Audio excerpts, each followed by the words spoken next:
अवधूतम परिजन सहितम श्री कृष्ण चैतन्य देवम श्री राधा कृष्ण पादान सहगण ललता श्री विशाखान्वितांश्च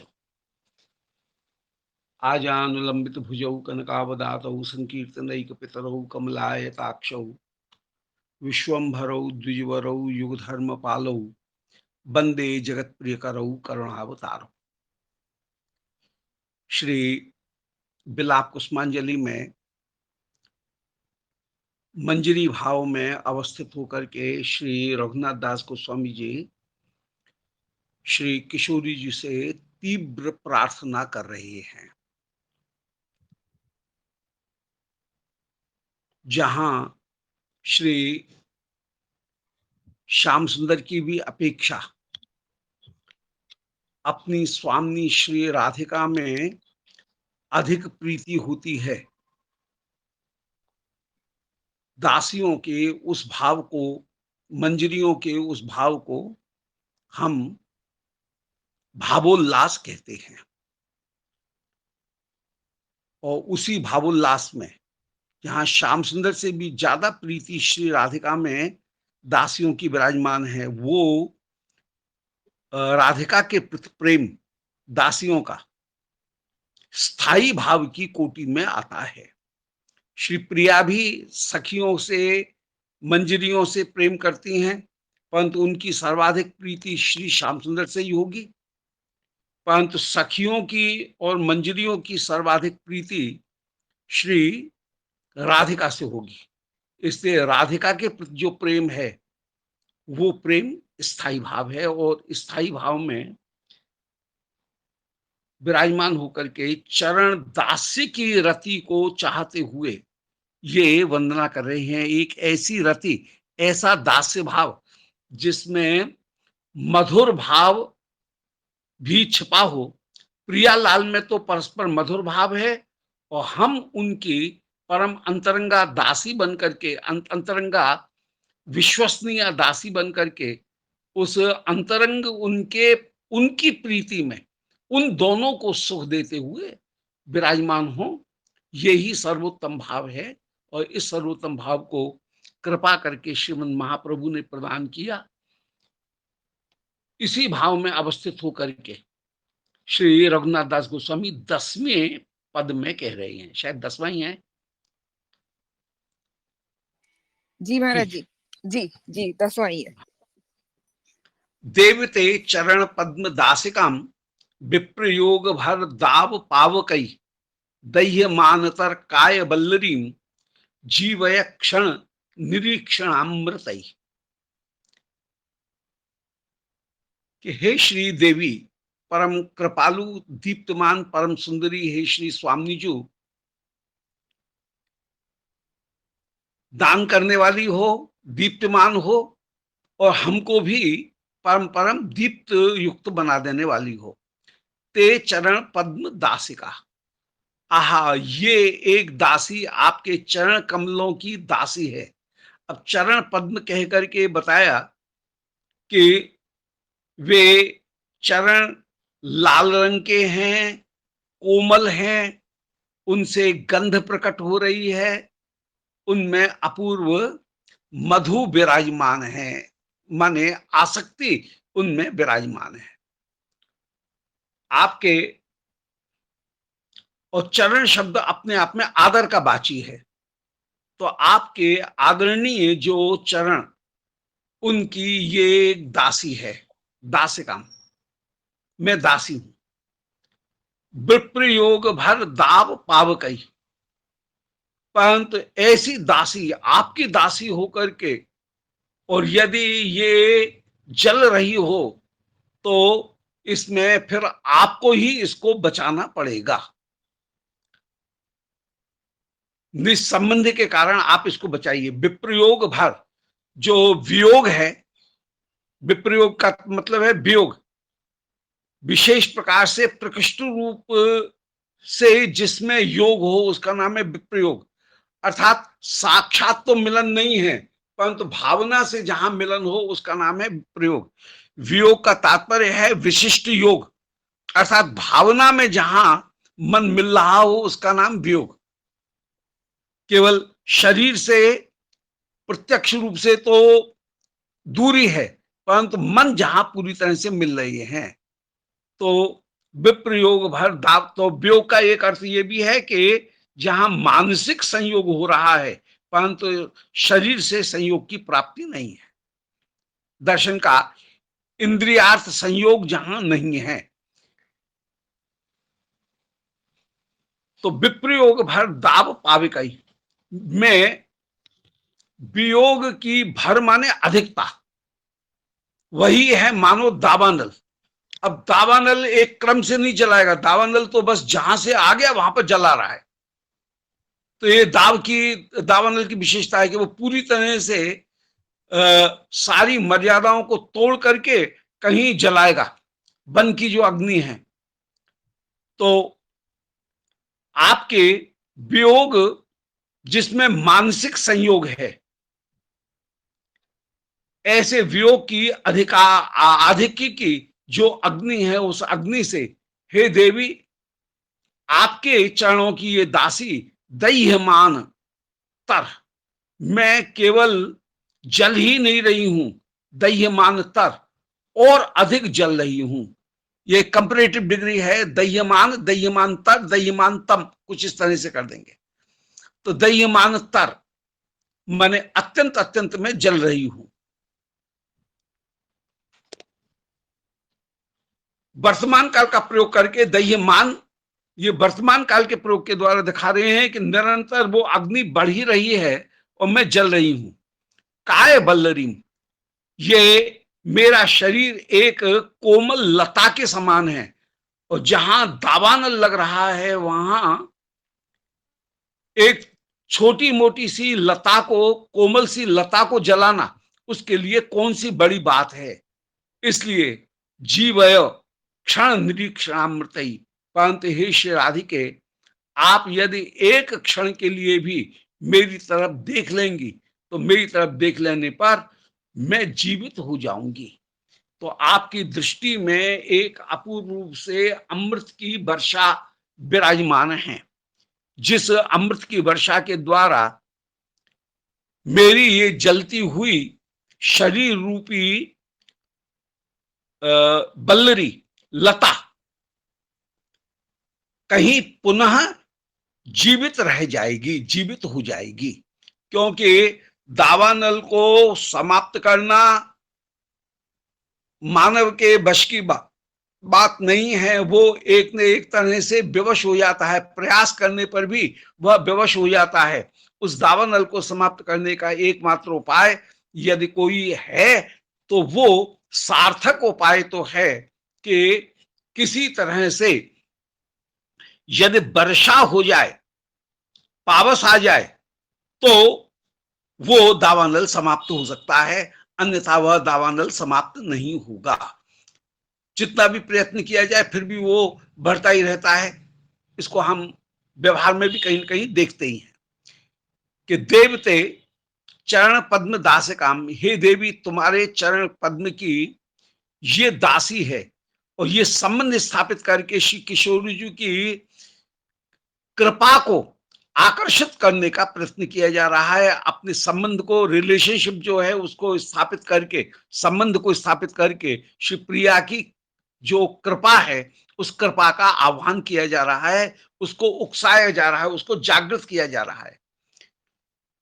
देवी शब्द का तात्पर्य है कि आप देने वाली हो, द्योतमान हो, और मुझे भी पीड़ाओं से दूर करके परम चिन्मय बना दोगी, सुशोभित बना दोगी। मेरी शोभा आपकी सेवा करने में ही है। हे श्री राधिके देवी, आप कृपा करके मुझे दान करो। आप तो सबको ही दान करती हो, और उसमें भी चरण पद्म दासिकाम, जो आपके चरणों की दासी है, क्या उसको दान नहीं करोगी क्या? ऐसा नहीं करोगी तो आपको कहीं न कहीं आपके ऊपर एक आक्षेप लगेगा, एलिगेशन लगेगा कि आप निष्ठुर हैं। तो चरण पद्म दासिका बना करके स्वामी के साथ में पहले संबंध जोड़ा, संबंध जोड़ करके उनकी अपने प्रति जो कृपा भावना है उसको अधिक जगाया, और जगा करके अपनी दीनता प्रकट कर रही हैं, क्योंकि दीनहीन के ऊपर जो दयालु हैं उनको जल्दी से कृपा आ जाती है, कृपा उदय हो जाती है। जो अपने आप को बिल्कुल समर्थ मस्त मानता है, उसके ऊपर दयालु जन कृपा नहीं करते हैं। कोई दीनहीन लंगड़ा लूला कोढ़ी हो, उसके ऊपर जल्दी से कृपा हो जाती है। तो मैं आपकी दासी भी हूं, और फिर विप्रयोग भर दाव पाव गई, उस कृपा को आकर्षित करने के लिए अपनी दीनता और अपने कष्टों का भी स्थापन कर रही हैं, अपने कष्टों को भी प्रकट कर रही हैं। कि विप्रयोग, विप्रयोग में एक भाव है कि भीतर से मैं आपके साथ में संयोग प्राप्त कर रही हूं। वियोग का तात्पर्य विशिष्ट योग, विप्रयोग का तात्पर्य है कि विशेष प्रकृष्ट रूप से योग, जहां अत्यंत अत्यंत उत्कृष्ट संयोग प्राप्त है। ऐसी वियोग के दाव में, दाव कहने पर दावानल में विशाल अग्नि की जो विशालता है उसका बोध हो रहा है, कि जिसको किसी दूसरे प्रकार से नहीं रोका जा सकता है। न जाने क्षण भर में वो क्या से क्या कर डालेगी, सबको अपने भीतर समाप्त करके भस्म कर देगी। तो ये विप्रयोग एकदम भयंकर दाव है।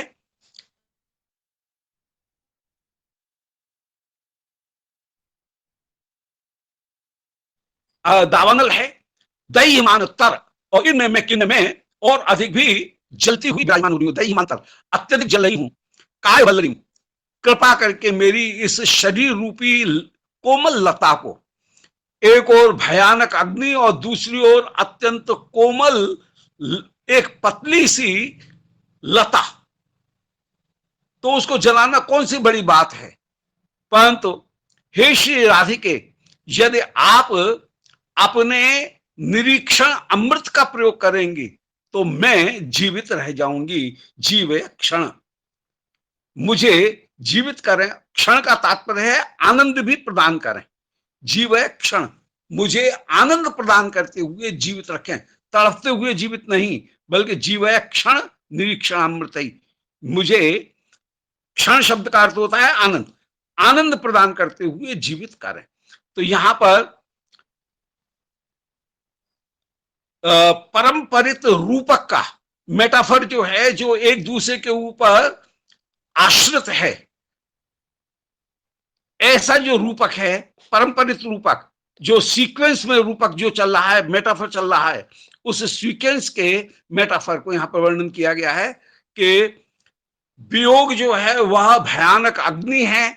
मेरा शरीर अब अग्नि है, तो शरीर कैसा है, जलने वाला। वो हो गया एक लटी सी कोमल सी लता, जो तनिक में ही मुरझा जाएगी।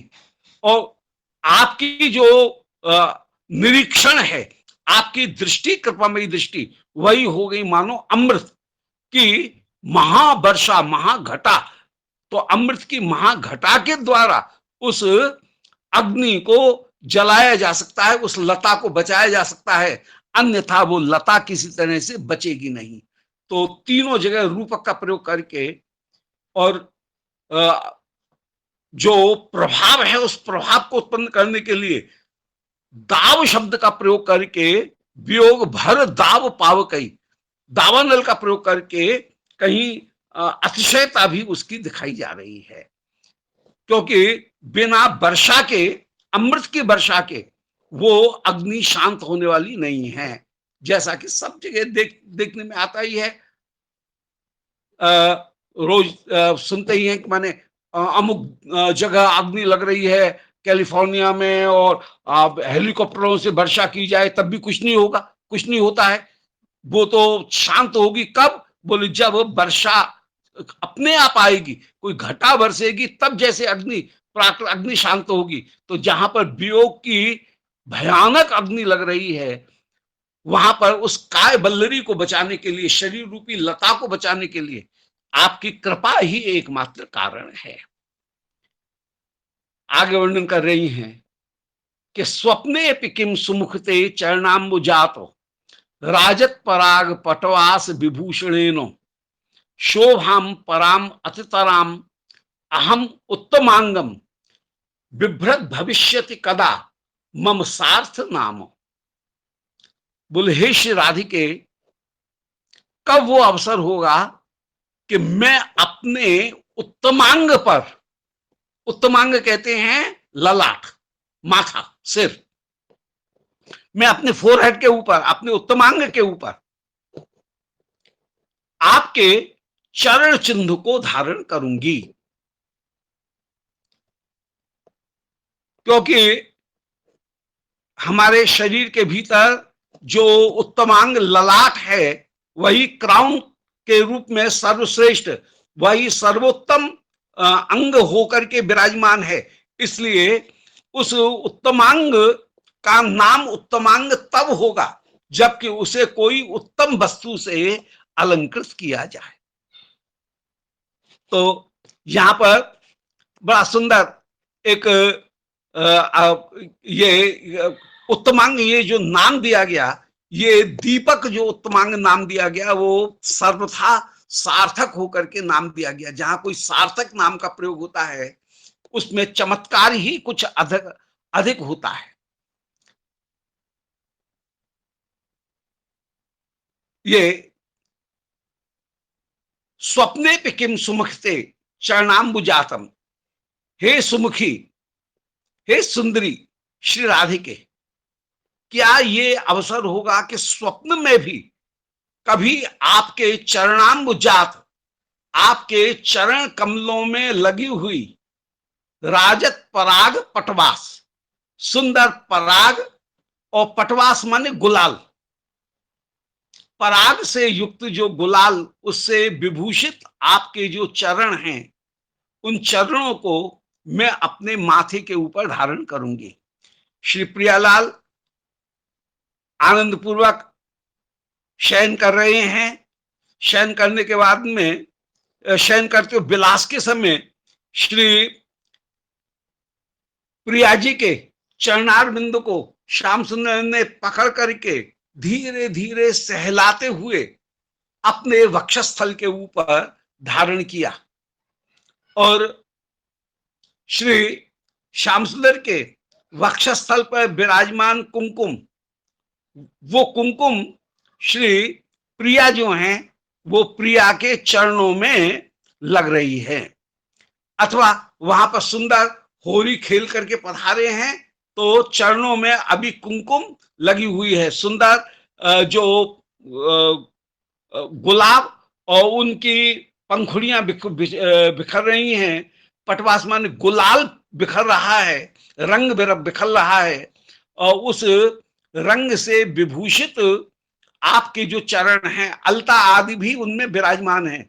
ऐसे पटवास से विभूषित, गुलाल से विभूषित और पराग कणों से विभूषित श्री स्वामिनी के चरणार बिंद हैं। श्री स्वामिनी शयन कर रही हैं और दासी उस समय बिल्कुल पास में शैया के नीचे बैठ करके धीरे धीरे चरणों को सहला रही है। और उसने श्री प्रिया जी के चरण को अपने माथे के ऊपर ही लगा रखा है कि प्रिया इस समय एकदम श्रांत हैं, थकी हुई हैं, इसलिए कहीं बोलने में तकलीफ नहीं हो। इसलिए श्री प्रिया जी भी कभी कोई आदेश प्रदान करना है कि देख, श्याम सुंदर के दर्शन में बाधा पड़ रही है, कोई ऊपर से लता उसकी नीचे झुक करके एक डाली आ रही है और प्यारे का दर्शन होने में बाधा पड़ती है, या कोई बंदरबार माला वो टूट करके बीच में मध्य में आ रही है, या अलकावली बीच में आ रही हैं, और उस समय श्री प्रिया चरणों का जरा सा ठोकर दे करके ही, जो कि माथे के ऊपर रखे हैं, चरण के पास में ही हैं, उससे मानो चरणों की ठोकर दे करके श्री दासी से जिस समय कह रही हैं, तो श्री प्रिया के चरणों की में लगी हुई कुमकुम, जो गुलाल, या अभी कहीं फूलों के आस्तरण से फूलों का जो गलीचा है, उस गलीचे पर होकर के आई हैं, तो पुष्प रस जिनके चरणों में लगा हुआ है, वो चरणों का चिन्ह श्री दासी के मस्तक के ऊपर सुशोभित हो जाएगा। तो वो कह रहे हैं स्वप्न में भी क्या ऐसा होगा कि आप अपने चरणों को मेरे माथे के ऊपर रख करके कोई आदेश मुझे प्रदान करेंगी और मैं उस आदेश का पालन करते हुए विराजमान होंगी, और उस समय आपके चरणों का चिन्ह मेरे माथे के ऊपर विराजमान होगा। तो शोभाम पराम अतितराम, उस समय मेरे मस्तक की जो शोभा है वो पर शोभा होगी, अतितर अत्यंत अत्यंत श्रेष्ठ शोभा होगी। और तब मेरा नाम वास्तव में यथार्थ में उत्तमांग होगा। सिर का एक नाम है उत्तमांग, वो उत्तमांग नाम तब होगा जबकि आपके चरणों का चिन्ह मेरे मस्तक के ऊपर विराजमान होगा। दोबारा सुन लें, स्वप्ने भी, जागृत में तो ये भाव नहीं है, परंतु स्वप्न में कदाचित मेरे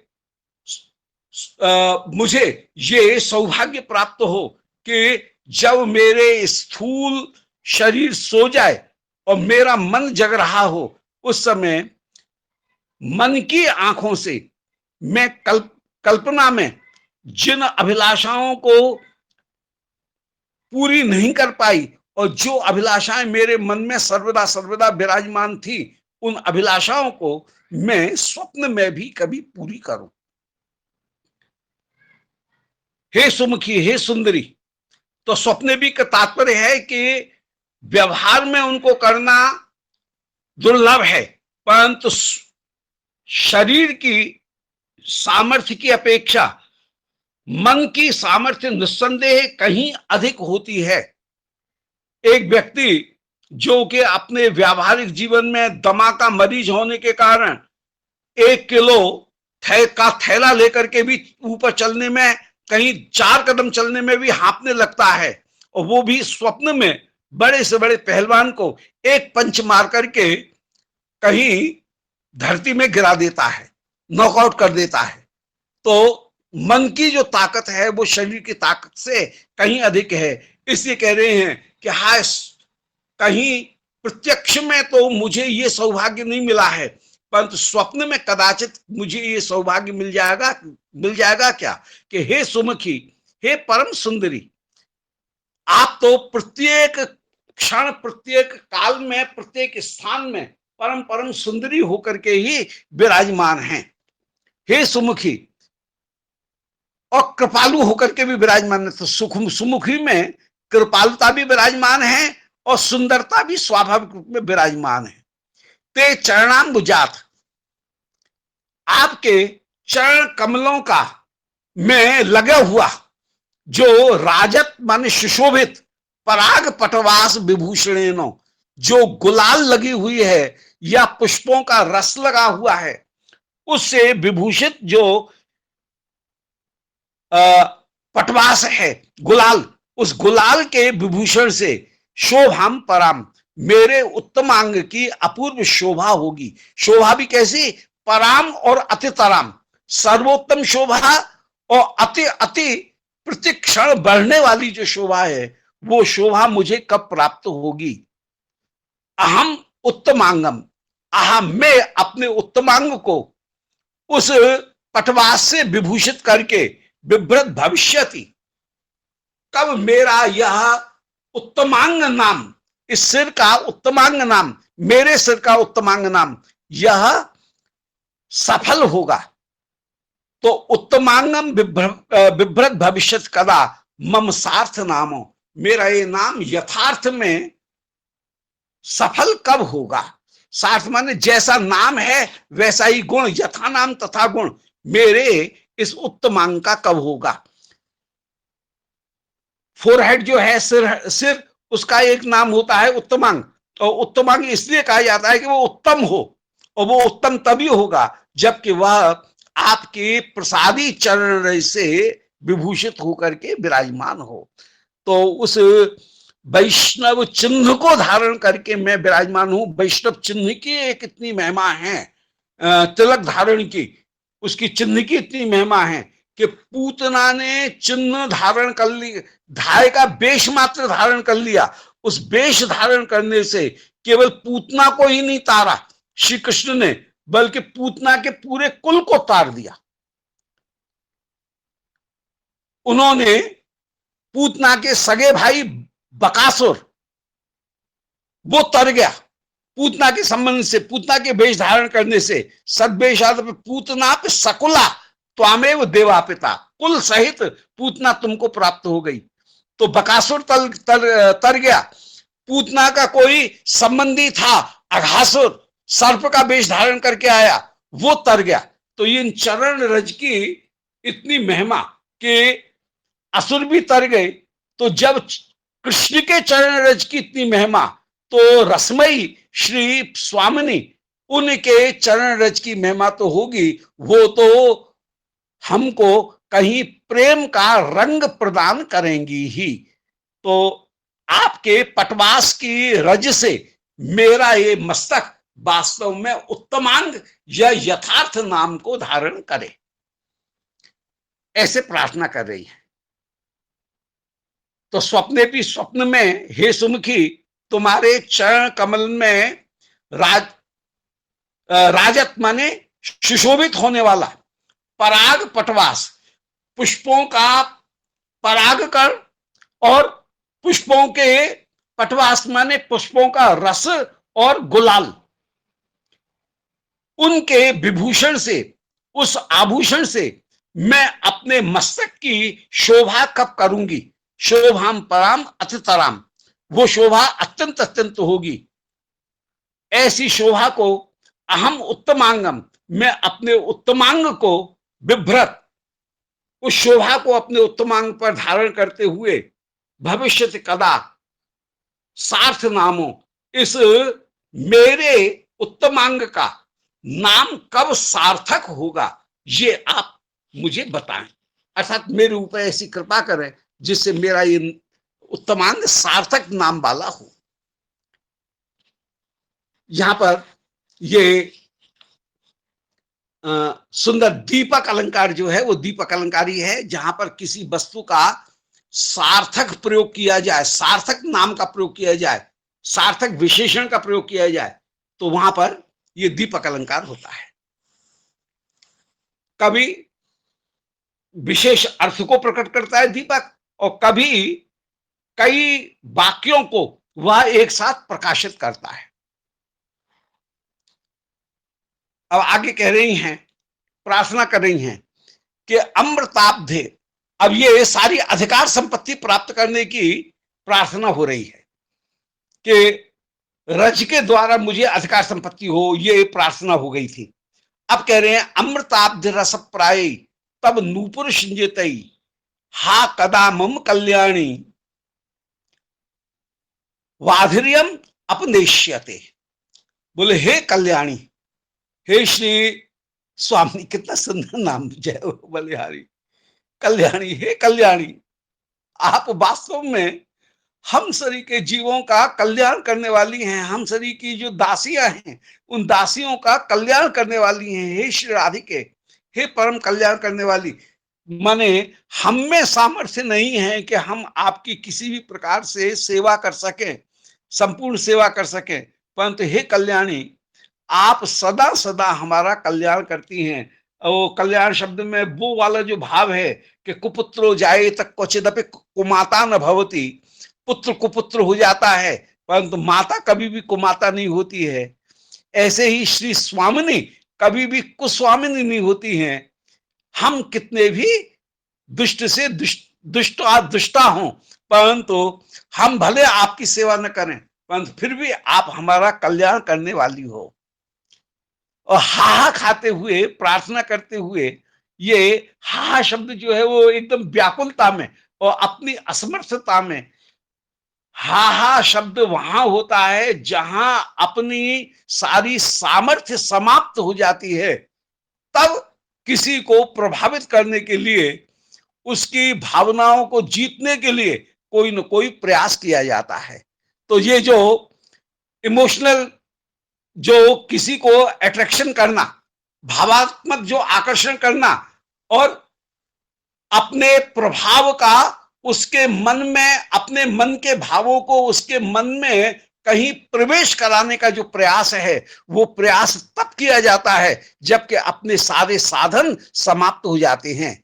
किसी के मन का को ढांक लेना, किसी के मन में भीतर प्रवेश करने का प्रयास करना तब होता है जबकि अपने सारे साधन समाप्त हो जाते हैं। तब हा हा कहते हुए, हा शब्द करते हुए कहीं मन में प्रवेश किया जाता है। जय हो बलिहारी। तो हे कल्याणी, आप परम परम कल्याणी हो, ये कहकर के उदारता का द्वार खोला गया। और फिर हा हा कहकर के मानो ये दिखा रहे हैं कि मेरे पास में आपकी सेवा करने के लिए हे श्री स्वामी कोई साधन नहीं है, मुझ में कोई योग्यता नहीं है, इसलिए मेरे पास में केवल आपकी कृपा का ही एकमात्र बल है। और कदा में बहुत दिन हो गई, बहुत देर हो गई, बहुत देर हो गई, कदा में कितनी व्याकुलता है कि कब कृपा होगी, अब कब कृपा होगी, अब जल्दी से कृपा करो, जल्दी से कृपा। तो कल्याणी में उदारता, हा शब्द में अपने साधनों की असमर्थता, और कदा में अब असह्यता, जो धैर्य है उस धैर्य का पूरी समाप्ति पूरी तरह से हो गई है। उस समय प्रार्थना कर रही हैं कि हा कदा मम कल्याण बाधरियम अपनेश्यते, हाय मेरे कान बहरे हो गए हैं, और इन बहरे कानों की के बहरेपन को आप कब दूर करेंगे। इनको दूर करने का एकमात्र उपाय है कि अमृताब्द रस प्रायई तब नूपुर सिंजितई। हे श्री स्वामिनी, आपके नूपुर का सिंजन में श्रवण करूं, आपके नूपुरों की जो अपूर्व, जो सिंजन कहते हैं कोमल स्पष्ट मधुर जो आवाज, उसका नाम है सिंजन, उसको मैं कब सुनूंगी, ऐसी आप मेरे ऊपर करो। तो अमृताब्द रस प्रायई, आपके नूपुरों का जो सिंजन है, अब ये नूपुर का सिंजन उपलक्षण है। उपलक्षण कहते हैं जहां किसी एक चीज का वर्णन करके बाद बाकी की सारी चीजों का वर्णन कर दिया जाए, उसको हम उपलक्षण कहते हैं। जैसे बटलोई के एक चावल को ये देख करके कि ये सीज गया है, ये अनुमान कर लिया जाता है कि सारे चावल सीज गए हैं। एक वस्तु के द्वारा सारी वस्तुओं को, उसके समान अन्य जो वस्तु हैं उनको भी जैसे समझ लिया जाता है, ऐसे ही यहां पर नूपुर सिंजन, नूपुर का जो शब्द है उसके द्वारा पूरे अन्य अन्य जो आभूषण हैं उन आभूषणों की ध्वनि और उनको भी सुना जा रहा है। वहां पर नूपुर का स्वर भी हो जाएगा, वहां पर किंकड़ी माने कमर में पहनने वाली जो कोदनी है उसका स्वर हो जाएगा, वहां हाथ में जो वलय या कंगन पहन रखे हैं उनका स्वर हो जाएगा, बाजूबंद में जो घुंघरू लटक रहे हैं उनका स्वर हो जाएगा, हार में जो घुंघरू लटक रहे हैं उनका स्वर कहीं पता लग जाएगा, कानों की जो टाटंक है उनका स्वर। तो ये इनमें विशेष रूप से नूपुर के स्वर सबसे ज्यादा क्रियाशील हैं। नूपुर के जो स्वर हैं वे सबसे ज्यादा प्रभाव डालने वाले हैं, क्योंकि वे तो स्वर करने ही वाले हैं। तो अनेक मंत्र नाद मंज जो नूपुर जो हैं उनको मैं कब श्रवण करूंगी, ये प्रार्थना करें। बिलोल हेव मंजरी विडंब चार लोचने, जो कवि कंठ का जो हार है उसकी, या समाज राज हंसवंश निकुणात गौरवे, श्री किशोर जी की वंदना करते हुए कह रहे हैं कि राजहंस जो हैं उनके निकुण, उनके स्वर से भी अधिक गौरवशाली होकर के ये चरणों के नूपुर विराजमान है। तो अमृताब्ध रस प्रायी, अमृत के समुद्र में थोड़ा अमृत नहीं है। समुद्र कहने का मतलब है कि जहां अपारता अगाधता विराजमान है, जिसमें जिसका तल नहीं लग पाया जा सके, ऐसा भाव, आनंद का ऐसा भाव विराजमान है। तो अमृत का जो अवधि, अमृत का जो समुद्र, उस समुद्र रस, वो रस का समुद्र है, अमृत रस का वो समुद्र है। ऐसे उन नूपुरों का अपूर्व स्वर है, और नूपुर के स्वर के द्वारा श्री प्रिया जी के श्री अंग में धारण किए हुए सभी आभूषण रूपी जो सखियां हैं, वो सखियां मानो श्री युगल के उस लाल आनंद विलास का दर्शन करके सखी जैसे प्रेम में विभल हो रही हैं। और सखी का स्वभाव है कि उसने जो आनंद अनुभव किया है उसका वर्णन किए बिना नहीं रह सकती है। ये सखी का स्वभाव है कि सखी वर्णन किए बिना रह नहीं सकती है, क्योंकि सुख का एक स्वभाव है कि सुख में जो सुख अनुभव किया गया है उसका जब तक विस्तार नहीं होता है तब तक सुखी व्यक्ति को संतोष नहीं होता है। कोई बहुत सुंदर कहीं ठाकुर जी का कोई श्रृंगार करे, जब तक कोई दूसरा देखने के लिए नहीं आता है, देखता नहीं है, तब तक संतोष नहीं होता है। तो सेवा में भी सखी को संतोष तब होता है कि जब कोई सजातीय व्यक्ति उसका दर्शन करे और दर्शन करके प्रशंसा करे, तो उसको परम परम आनंद की प्राप्ति होती है। तो श्री किशोरी जी ने श्रीअंग में जितने भी आभूषण धारण कर रखे हैं, वे सारे आभूषण मानो श्रृंगार रूपी सखी हैं। और वे श्रृंगार रूपी सखी, वे सखियां जब श्री प्रियालाल की प्रेम माधुरी का दर्शन करती हैं तो उन पर वर्णन किए बिना रहा नहीं जाता है। और उस समय वे एहो, वे अहो और जय हो ये कहते हुए ही कहीं न कहीं स्वर करने लगती हैं। सबसे पहले सखी के मुख से स्वर निकलता है एहो, अरे आ तू भी आ, तू भी आ, देख देख कैसी सुंदर शोभा है। एहो कहकर के वो अपने सुख को फैलाना चाहती है। सुख, ख माने विस्तार, सु माने शोभन, अपने सुख का शोभन विस्तार करती हैं। और ये सुख का जो भाव है वह सदा विस्तार का भाव है, दुख का भाव संकोच का है, वो केवल आत्म केंद्रित होने का है। जबकि सुख का भाव सर्वत्र सर्वत्र उस रस को विस्तीर्ण कर देने का होता है। इसलिए सखी के मुख से सबसे पहले जो स्वर निकलता है, वो सबसे पहले स्वर निकलता है ए हो, अरे आ देख देख।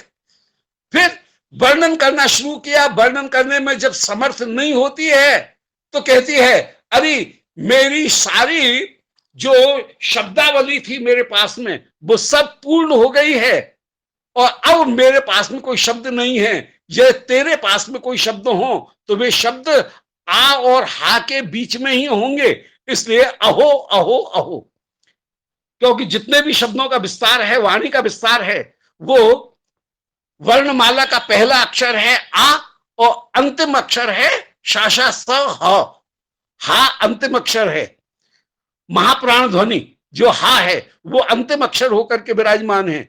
इसलिए इस आ और हा के बीच में जो कुछ भी यदि कि तेरे पास में कोई शब्द है तो उसका वर्णन कर। तो दूसरा शब्द उसके मुख से निकलता है अहो, और तीसरा शब्द निकलता है वर्णन करते करते भी कि हाँ ये वर्णन नहीं किया जा सकता है।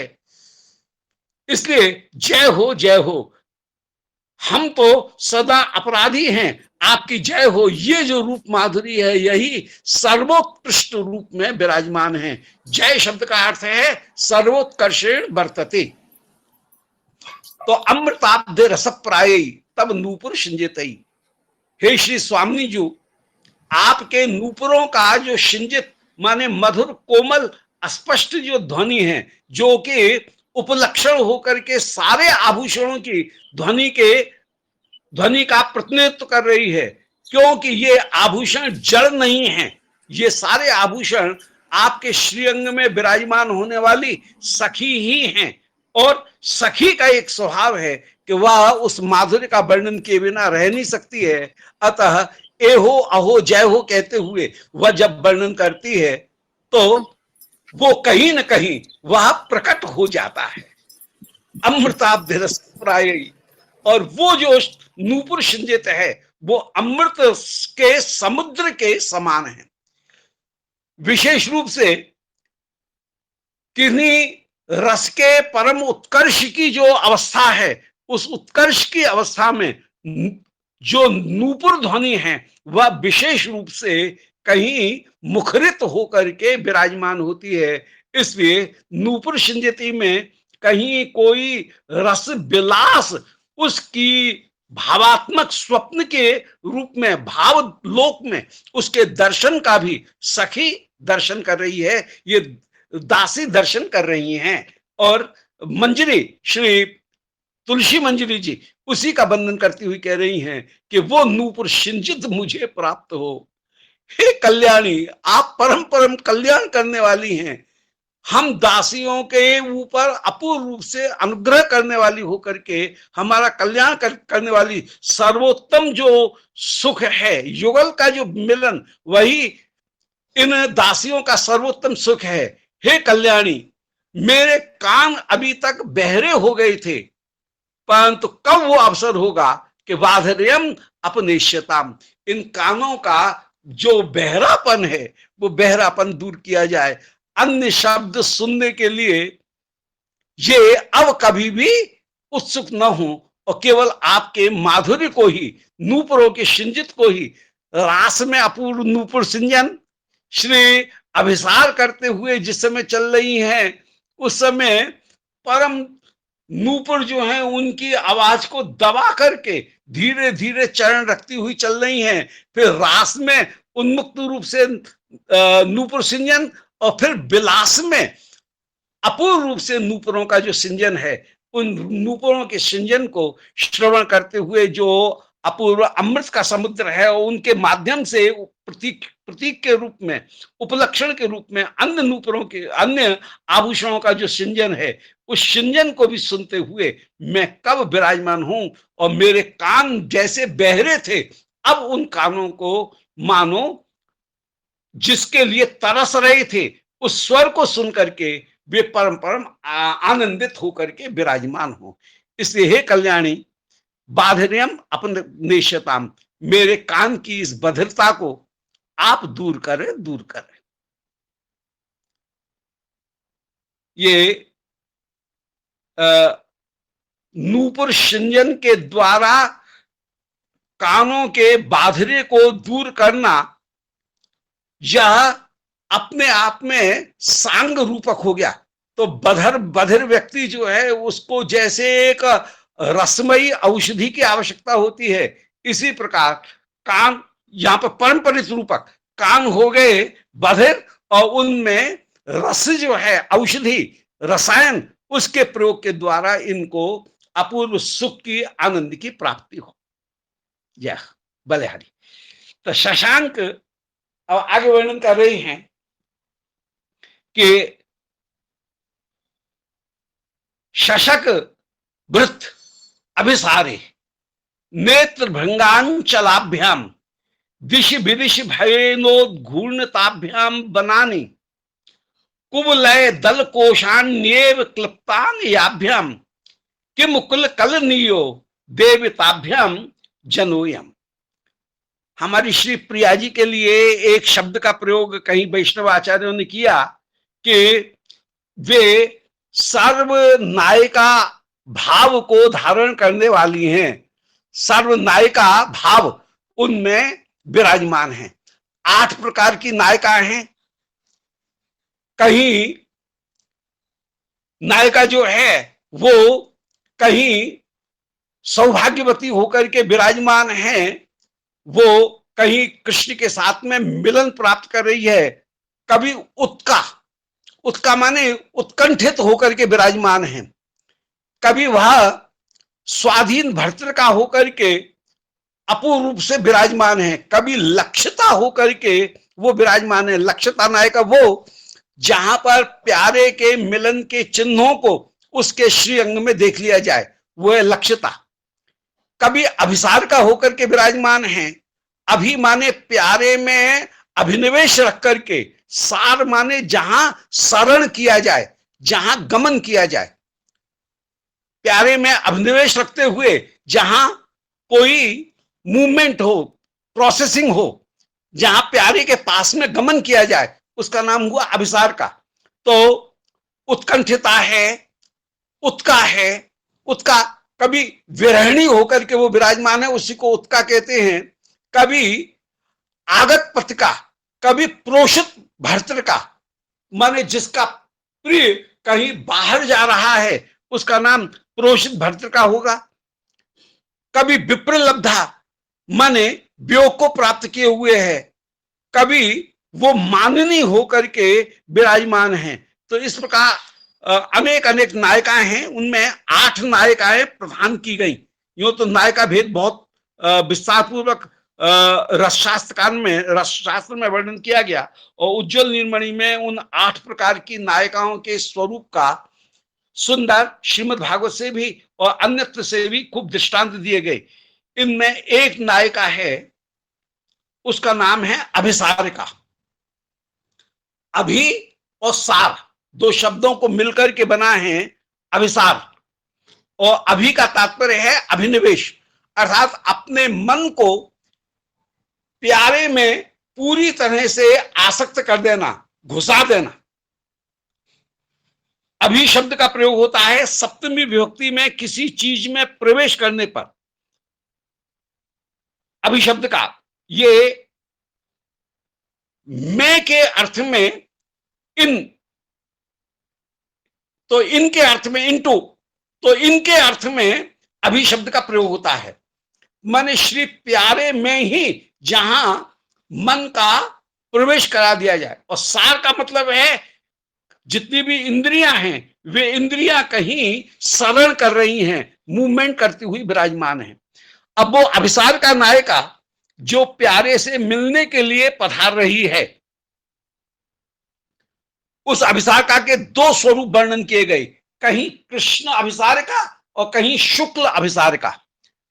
कृष्ण अभिसारिका नीले रंग की साड़ी धारण करके, नीले रंग के आभूषण ही धारण करके, वह घूंघट लगा करके अंधेरे में रात्रि के समय वह छिप करके अपने आप को कंसीलमेंट करते हुए, अपने आप को छिपाते हुए वह प्यारे के पास में गमन करती है, वो कृष्णाभिसार का है। और शुक्लाभिसार का जहां श्वेत साड़ी धारण करके,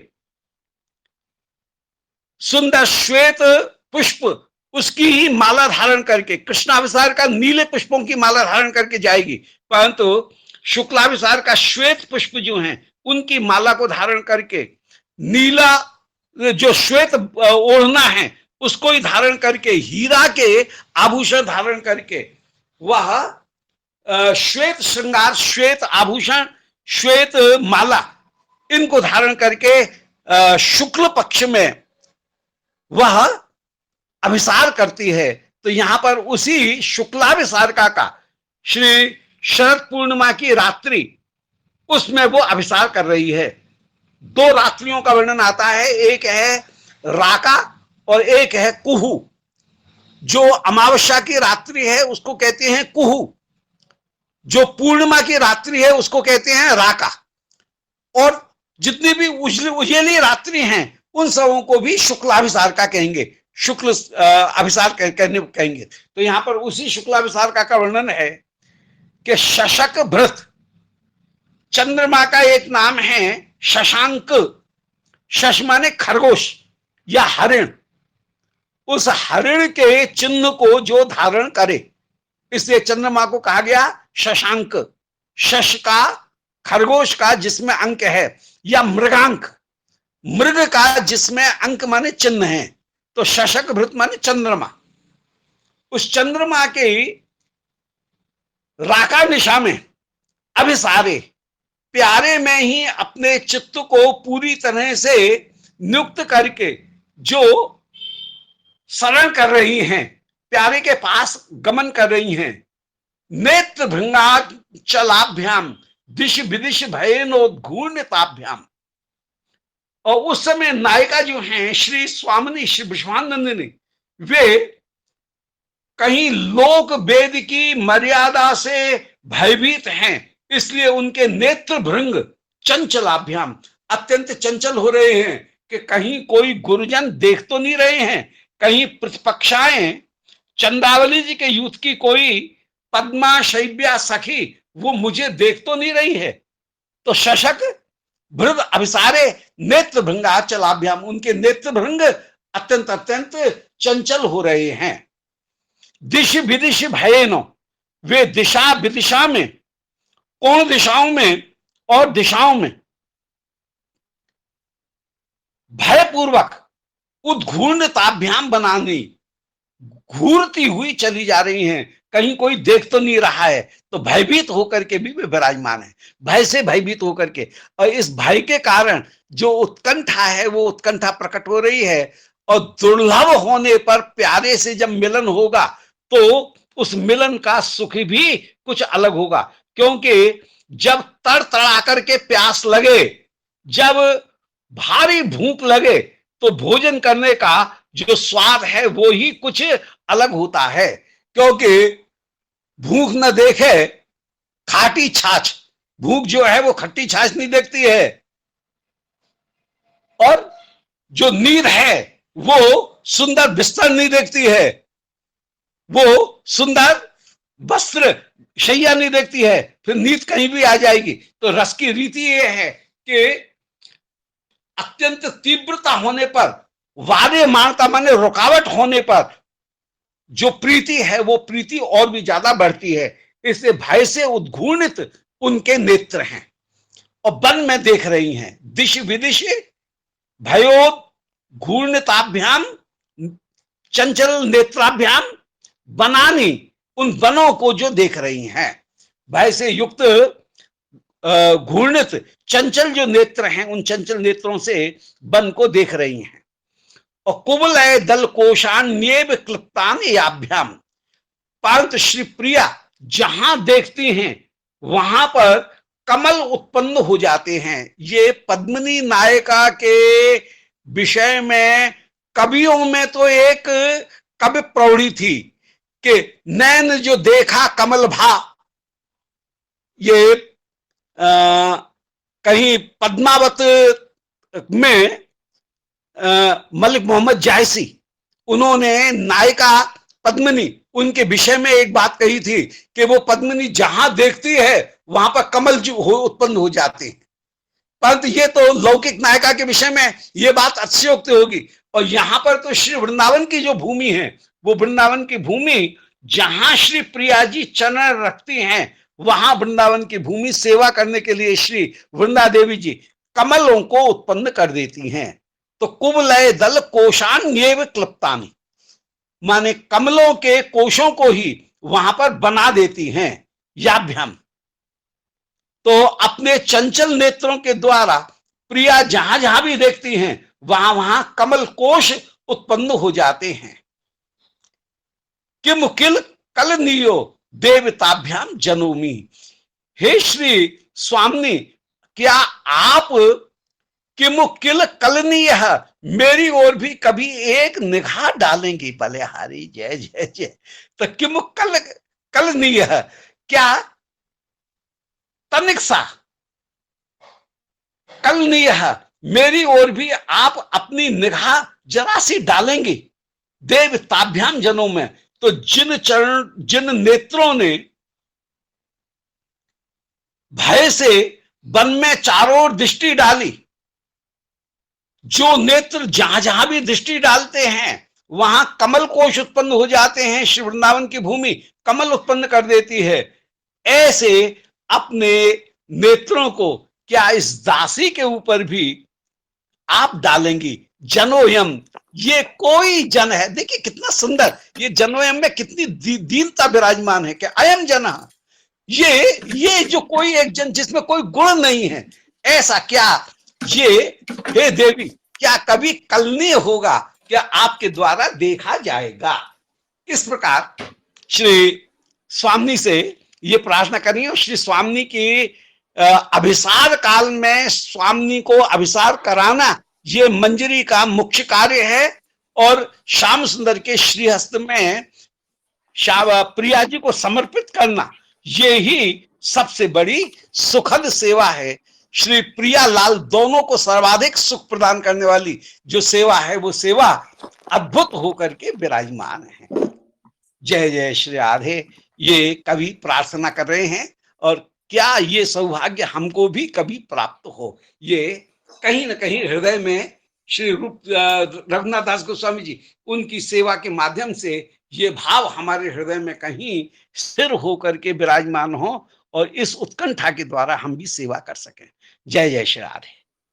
जय हो, वृंदावन जय हो, हरिलाल की जय जय जय जय जय श्री राधे। जय जय जय श्री अद्भुत।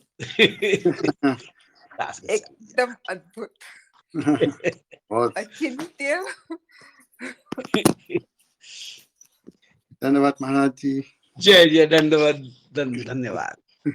एक प्रश्न था महाराज जी, जी जी डायरेक्टली रिलेटेड नहीं है, लेकिन हाँ देखो, इस विलाप कुसुम मंजरी मंजरी भाव से दृष्टि से है, लिखा है ये तो जी गौड़िया लोग के लिए जो विद्यापति है और चंडीदास का लिटरेचर है, उसमें जी क्या रेलेवेंस है और डिफरेंस है? नहीं, देखिए, प्रत्येक वस्तु रेलेवेंट है। इसलिए रेलेवेंट है कि मानो श्री स्वामिनी कोई बात कहती हैं, नायिका रूप में भी कोई बात कहती हैं, तो उसको भी रेलिश करेगी वो। मंजरी जो है वो उसको भी रेलिश करेगी, ऐसा नहीं है। अच्छा, वहां पर भी जैसे माने श्री प्रिया जी कह रही हैं कि, या कभी दासी भी कह रही है कि अनुखम माधव माधव रटियत सुंदर भेल मधाई गे माई। अब जैसे विद्यापति कहीं कहते हैं कि अनुखम माधव माधव का रटते हुए वो सुंदरी माधवी हो गई, तो ये जो वर्णन है ये कहीं दूती का वर्णन है, तो ये भी सेविका के रूप में हो गई। तो श्री विद्यापति का जो कुछ भी वर्णन है, या चंडीदास जी का जो कुछ भी वर्णन है, तो वो वर्णन में चाहे वे मंजरी माने साक्षात गोपी भाव से कह रहे हो, और चाहे मंजरी भाव से कह रहे हैं, गोपी भाव से कह रहे हैं, वहां पर भी मंजरी कहीं ना कहीं विराजमान है, और वो उसका स्वाद ले रही है कि मेरी स्वामी इस तरह से कह रही हैं, इस तरह से अर्थ लेगी, तो रेलिवेंट तो है। वो उसकी अपनी उपासना पद्धति में वो कभी भी ये नहीं चाहेगी कि मैं कृष्ण का अधरामृत पान करूं, तो साक्षात डायरेक्ट कृष्ण के साथ में इंटरेक्शन करने का उसको कहीं कोई उसकी इंटेंशन है ही नहीं। उसकी जो इंटेंशन है वो श्री प्रिया को ही श्री श्यामचंद्र के साथ में कहीं उनकी मीटिंग कराना है, इंटरेक्शन कराना है। वो स्वयं श्यामचंद्र के साथ में मिलन कभी नहीं चाह रही है, तो वो रेलेवेंट है। ठीक है, मंजरी भाव तो वहां पर भी अप्लाइड है। तो इसका मतलब है कि महाप्रभु के आने से पहले थोड़ा थोड़ा हिंट था। हाँ, वो तो नित्य है, वो तो नित्य है, परंतु महाप्रभु ने उसको कृपा करके और ज्यादा दिया, तो ये बात तो है। तो महाप्रभु के पहले महाप्रभु स्वयं भी गीत गोविंद, विद्यापति चंडीदास श्री गीत गोविंद इनका आस्वादन करके महाप्रभु को परम आनंद, और जब जब भी बेरहा कोई भाव उत्पन्न होता है उस समय इन्हीं भावों को श्री स्वरूप दामोदर महाप्रभु को सुना करके उनके भाव को पुष्ट करते हैं। तो वृंदावन में हमारे और जो वैष्णव संप्रदाय है, उन लोग को लिटरेचर में भी ऐसा थोड़ा थोड़ा? हाँ, बिल्कुल नहीं है। देखिए, उनके लिटरेचर में भी यही है। वहां पर भी उनकी जो सखी गण हैं, जहां सखी संप्रदाय है, वहां सखी भी कभी भी श्यामचंद्र से मिलन प्राप्त करना नहीं चाहती है। हर जगह सखी भाव तो यही है, परंतु श्री महाप्रभु ने उसको जितना वैज्ञानिक प्रकार से श्री रूप गोस्वामी जी के द्वारा और उसकी जो साधन पद्धति है उसको जितना परमार्जित करके उन्होंने उसको प्रस्तुत किया, वो एक बहुत बड़ी बात है। वो भी एक दान है। परंतु ऐसा नहीं है, ऐसा नहीं कह सकते हैं इतिहास की दृष्टि से कि वो इसके पहले नहीं था, ऐसा कहना कहीं उचित नहीं। वो नहीं है, ऐसा नहीं कहा, कोई कहता भी नहीं है। महाप्रभु ने उसको विशेष रूप से हाईलाइट किया। सब जगह ही है, परंतु अन्य जगह कहीं सखी भाव भी है और कहीं गोपी भाव भी है।